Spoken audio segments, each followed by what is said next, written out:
Ce samedi 21 mai 2022, Romaric Soton et toute son équipe ont encore sillonné plusieurs quartiers de la ville de Porto Novo. C'est dans le cadre de la tournée initiée pour vulgariser le volet social et l'employabilité des jeunes contenu dans le programme d'action du gouvernement du président Patrice Talon pour son deuxième quinquennat dans les 100 quartiers de la ville capitale.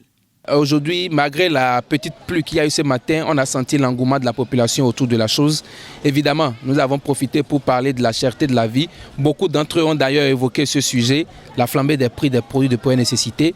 Et nous avons fait le prolongement de ce que le gouvernement fait déjà pour expliquer donc à ces populations pourquoi est-ce que les prix sont aujourd'hui élevés suite à certains produits évidemment.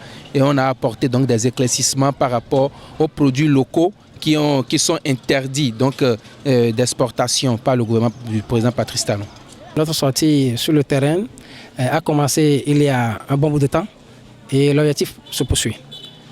L'idéal, c'est d'expliquer déjà ce qui se fait et ce qui reste à faire en ce qui concerne le projet du gouvernement Talon 2021-2026.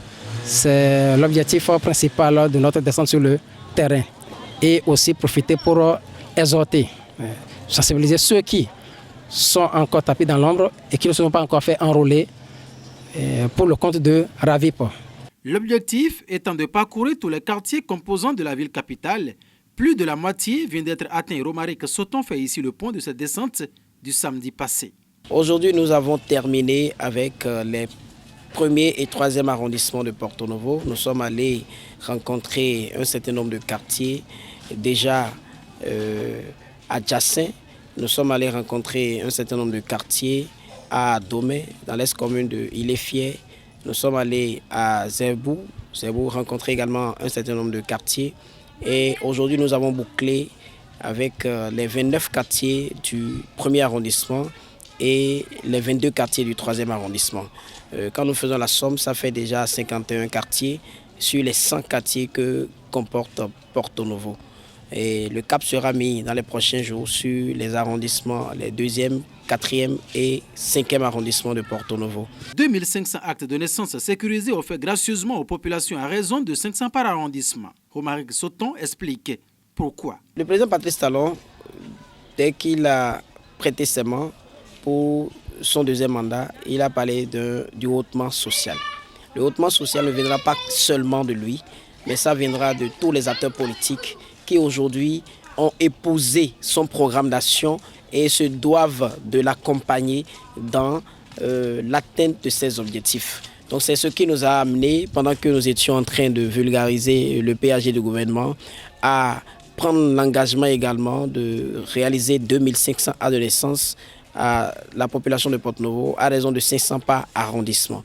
La tournée gouvernementale d'explication sur la cherté de la vie était aussi au cœur des échanges ce samedi 21 mai 2022.